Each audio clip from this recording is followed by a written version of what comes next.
pessoas! Tudo bem? Como vocês estão? E aí, prontos para mais uma maratona, mais uma aulinha, mais um show de biologia? Isso, com essa figuraça que você já conhece, o professor Adalto Neto. Vamos lá, vamos trabalhar mais um pouco, tá certo? Hoje a gente ainda continua falando sobre biologia celular, até porque nós temos ainda várias aulas que dizem respeito a esse conteúdo, uma vez de que ele é um conteúdo de extrema importância para o estudo da biologia, já que a célula é a unidade morfofisiológica dos seres vivos, certo? Hoje nós vamos ainda falar de membrana. Legal? Então vamos ainda conversar sobre a fisiologia da membrana, um estudo de grande importância para compreendermos, por exemplo, como ocorrem as trocas entre os ambientes, tanto intracelular como extracelular. Então a membrana, em função da sua composição fosfolipoproteica, ela é permeável, mas ela é seletiva, permitindo que haja um grande intercâmbio entre os biocomponentes que, por causa da natureza química de cada biocomponente, nós teremos, portanto, um intercâmbio que pode variar, ocorrendo pela própria membrana lipídica ou pelas proteínas que vão funcionar como carreadores ou como canais, não é, desses biocomponentes. A fisiologia da membrana, portanto, se divide no estudo dos transportes e, claro, na classificação desses transportes. Falamos dos transportes passivos, falamos, por exemplo, das diversas formas de difusão, tanto simples como facilitada, e quando nós estudamos a difusão do soluto, a gente chama essa difusão de diálise. Agora, hoje, especificamente, nós vamos voltar a falar da difusão do solvente. E quando estudamos a difusão do solvente, nós estudamos a difusão da água. Não esquece que as biomoléculas que compõem o nosso líquido água, elas são biomoléculas que, pela própria configuração química, elas são polares. Logo, como elas são polares e são muito pequenas, não são carregadas, elas atravessam a bicamada fosfolipídica diretamente, no sentido do gradiente, sem gasto de ATP. Não esqueça disso.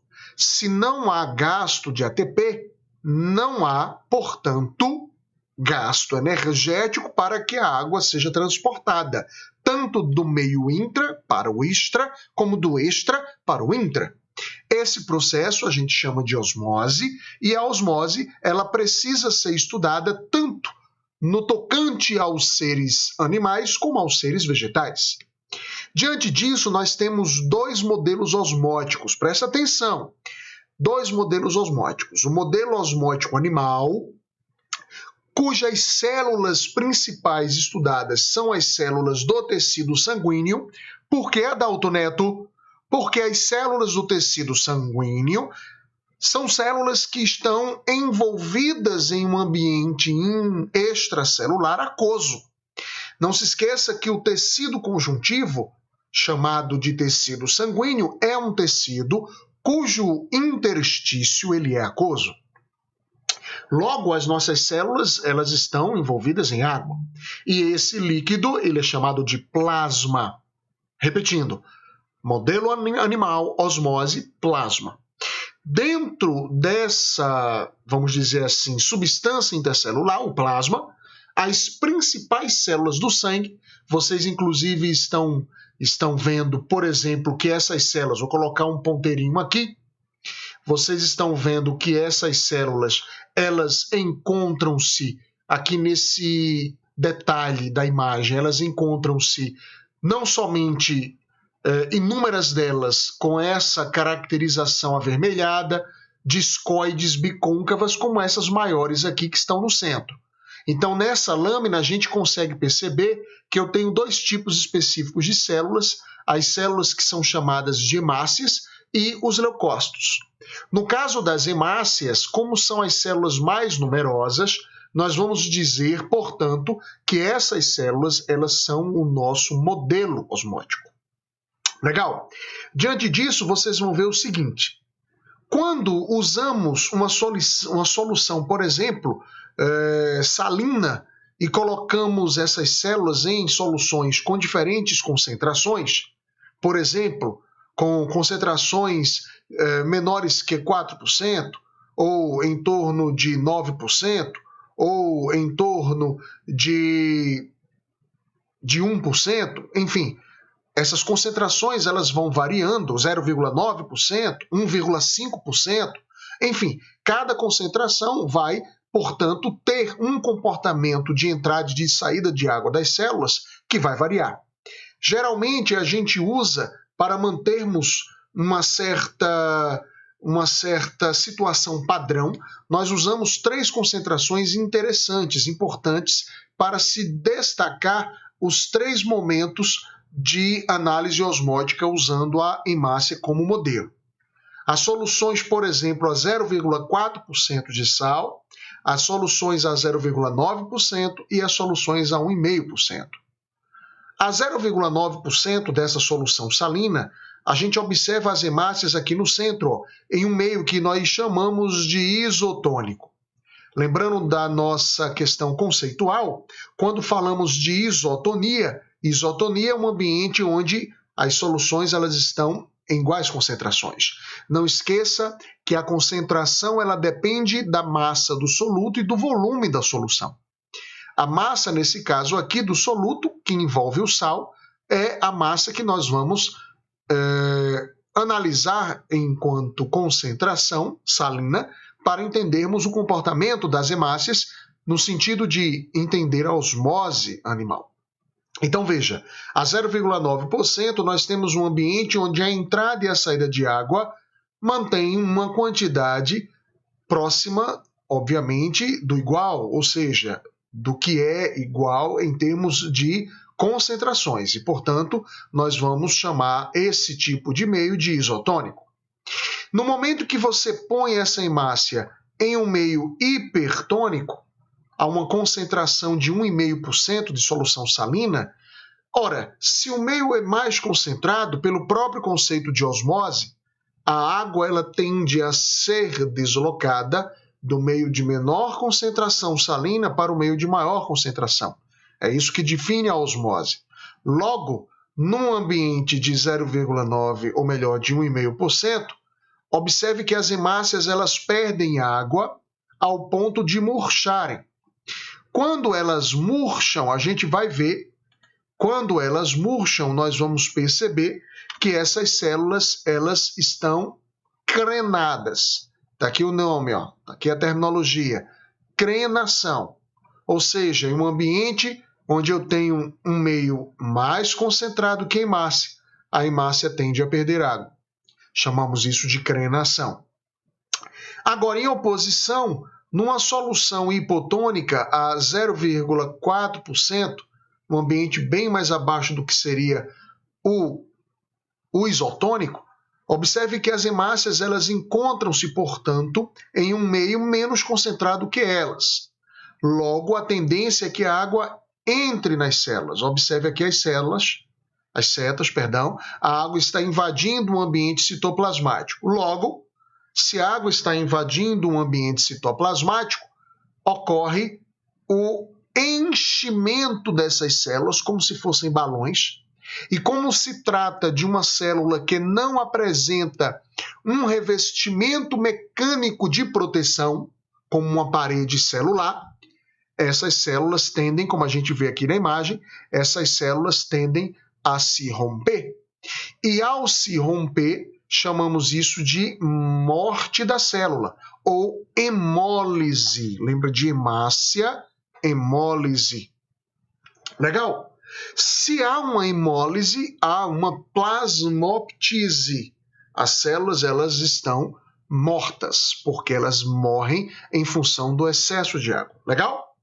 Meio isotônico, isotonia de concentrações, 0,9% solução salina. No meio hipotônico, 0,4%, as hemácias se enchem de água e se rompem por causa do excesso de água. E no meio hipertônico, onde você tem um ambiente maior do que 1% de concentração salina, você tem hemácias que murcham porque perdem água, chamamos isso de crenação. Beleza? Vocês estão comigo? Tudo certo? Vamos lá. Agora, quando nós estudamos as células vegetais, nesse exato momento nós temos algumas diferenças a tratar. Principalmente, pessoas, para tentarmos entender por que algumas dessas plantas, algumas das diversas plantas que compõem a nossa flora, têm um mecanismo osmótico tão diferente. Imagine, existem plantas que são herbáceas, que conseguem ser, inclusive, rastejantes, rasteiras, e que têm plantas imensas, onde você necessita de água, como as sequoias, que são plantas que atingem facilmente mais de 100 metros de altura. A água, meus queridos amores e pupilos, diletos queridos, a água, ela vem do solo. Se ela vem do solo, ela precisa percorrer uma grande altura até chegar à folha. Sabemos que as plantas xerofíticas que ambientam a nossa caatinga conseguem sobreviver em ambientes com muito, mas muito pouca água. Um cuspe já faz com que aquela planta cresça. Imagine! Isso porque essas plantas têm um armazenamento de água em função de que a osmose dessas plantas vai depender de alguns fatores. Observe. Veja que vocês têm aqui uma célula vegetal onde dá para a gente perceber esse revestimento externo que eu estou apontando. Esse revestimento externo é a parede celular, que no caso da célula vegetal, ela é composta por celulose. Agora, o mais importante indicador de osmose vegetal é um organoide que nós vamos ainda falar dele, chamado de vacúolo. Tanto é que eu coloquei aqui, vacúolo osmótico. Dentro desse vacúolo existe já naturalmente uma solução salina, que compõe os nutrientes daquela planta. O armazenamento de um suco, que a gente chama de sulco celular. Vacúolo de sulco celular. Esse vacúolo de sulco celular é um vacúolo que vai ser o nosso indicador osmótico. Agora você entendeu. Se o meu vacúolo ele se encontra muito cheio, significa dizer que essa célula ela está cheia de água. Ou seja, ela está ganhando água do meio. Se o vacúolo ele está vazio, esvaziado, significa dizer que essa célula está perdendo água. E diante disso, ela está em um ambiente onde o meio é mais concentrado do que ela. Ela desidrata. Lembra da história da alface, quando a gente põe na salada e põe muitos condimentos como sal, vinagre, azeite? Depois de um tempo, aquela salada ela está cheia de água, porque a alface ela murcha em função da desidratação. Logo, o vacúolo ele é extremamente importante como indicador, certo, pessoas? A membrana do vacúolo chama-se tonoplasto e, portanto, a partir daí, nós vamos observar forças que vão influenciar nessa osmose vegetal. Dentre essas forças, a força de sucção do vacúolo, que é chamada de pressão osmótica, ou sucção interna. Essa sucção é a sucção do vacúolo. E você tem, claro, uma força contrária, que será a força da parede. A sucção vacuolar interna tende a puxar água do meio menos concentrado para o meio mais concentrado. É óbvio, se esse vacúolo ele está mais concentrado, ele puxa água. E, claro, provocando, portanto, um aumento desse vacúolo. Certo? Então, é isso que acontece com o nosso vacúolo de suco celular. Já a pressão contrária, que é a pressão da parede celular, é chamada de resistência de membrana ou simplesmente pressão de turgor. Por quê, Adalto? Porque o ato de entrada de água nas células a gente chama de turgência. Quando uma célula está túrgida, ela está cheia de água. A turgência é o fato de que aquelas células estão ganhando água em função das diferenças de concentrações entre os meios. Certinho? Logo, essa pressão de membrana, que a gente chama de resistência da membrana esquelética ou parede celular, é uma força contrária.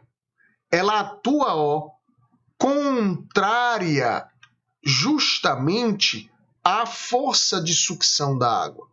Observe que a força de sucção da água, a pressão osmótica, gera um aumento de volume que vai pressionar a membrana plasmática e a parede. Por um princípio de ação e reação, a pressão da parede é uma pressão de resistência, é uma força contrária de resistência exercida pela parede. Se ela é contrária, então, à medida em que a célula está ganhando água, a tendência é que essa pressão aumente e a tendência é que a sucção interna diminua, até que elas vão se igualar quando o teor de água for máximo. Tudo bem?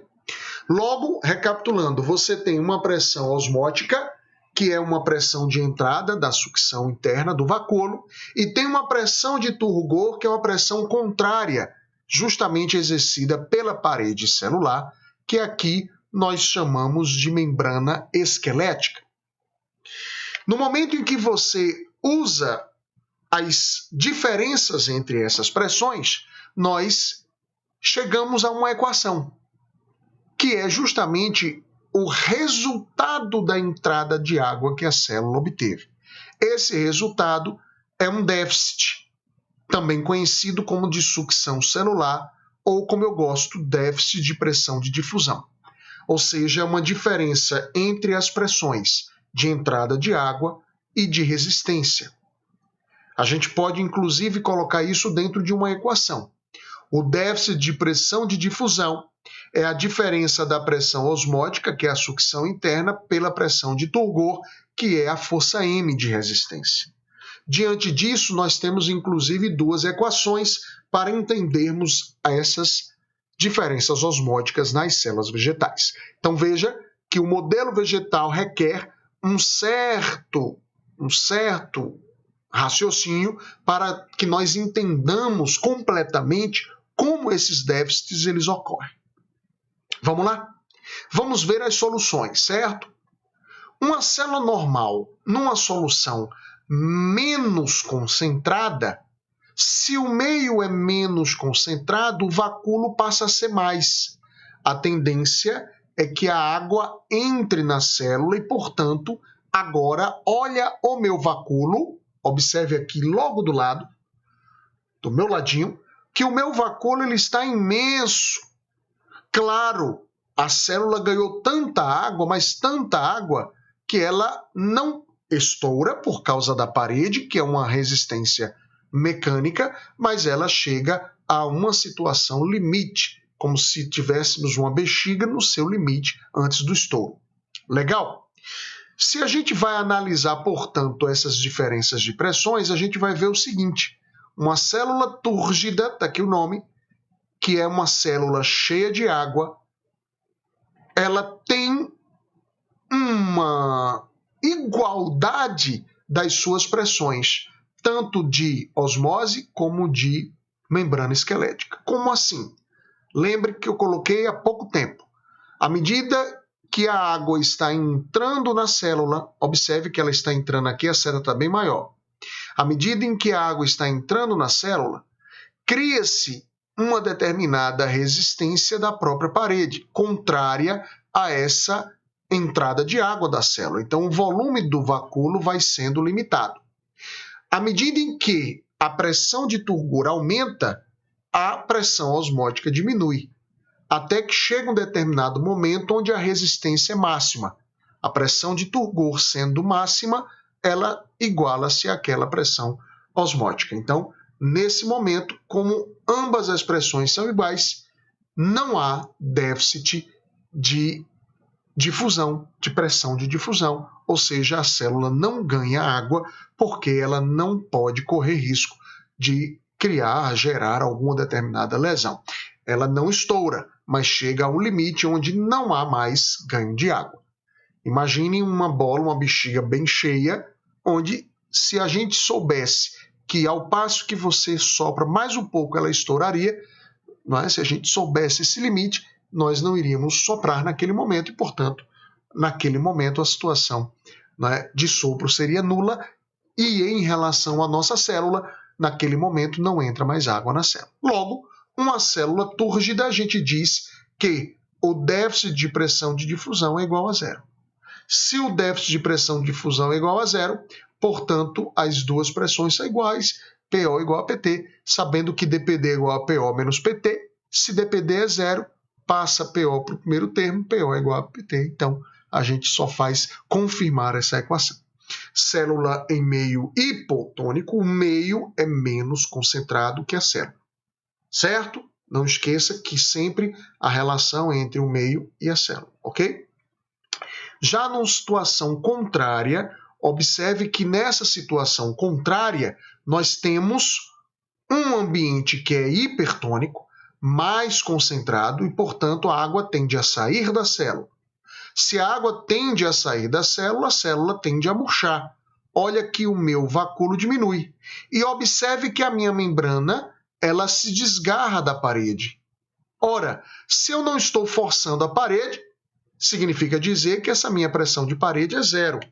Olha aí, dPt, portanto, será igual, dPd será igual a PO. Se PT é igual a zero, não há pressão de resistência da parede, portanto, a minha sucção celular será igual à sucção interna. Ou seja, o que a água, por exemplo, o que há de água na célula é o que é de resíduo, né, daquela osmose, né, naquele momento, certo? dPd é igual a PO, portanto, em função de que não há pressão de parede. E aqui eu quero que vocês entendam um detalhe. Não há pressão de parede, a célula murcha de fato. Vocês vão entender que nesse momento ela se encontra plasmolizada. Célula em meio hipertônico, perde água, ela murcha. Célula plasmolizada. Legal? Se eu ponho essa célula, por exemplo, em um ambiente neutro, que seja mais concentrado do que o ambiente que era hipertônico, logo naquele momento todo o volume de água que foi perdido retorna para o vacúolo e a célula volta a ganhar o seu status de célula flácida, que é uma célula em isotonia. Logo, se há uma deplasmólise ou deplasmólise, significa dizer que aquela célula saiu de um ambiente que era mais concentrado e volta a um ambiente isotônico. Legal? Como eu havia dito para vocês, numa situação de plantas que são xerofíticas, nós vamos observar uma inversão das nossas pressões. Observe. Se eu pego uma planta xerofítica de ambiente seco, como as nossas cactáceas, como o figo da Índia, como a favela, como as algarobas, como o juazeiro, enfim, a gente vai ver que o mecanismo osmótico é um pouco diferente. Veja que, colocando essa célula em um meio mais concentrado, ela murcha. Só que a célula aqui não sofre uma plasmólise como a gente viu na célula anterior. A perda de água do vacúolo é mínima. Isso porque a parede celular, ela praticamente sustenta a membrana plasmática, criando, portanto, uma força contrária à força de resistência.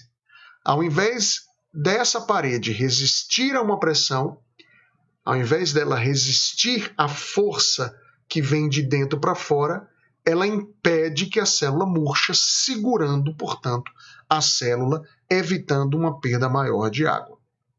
Como há uma inversão das suas pressões, a pressão de membrana, ou PT, ela praticamente inverte o seu sinal. Então vamos lá.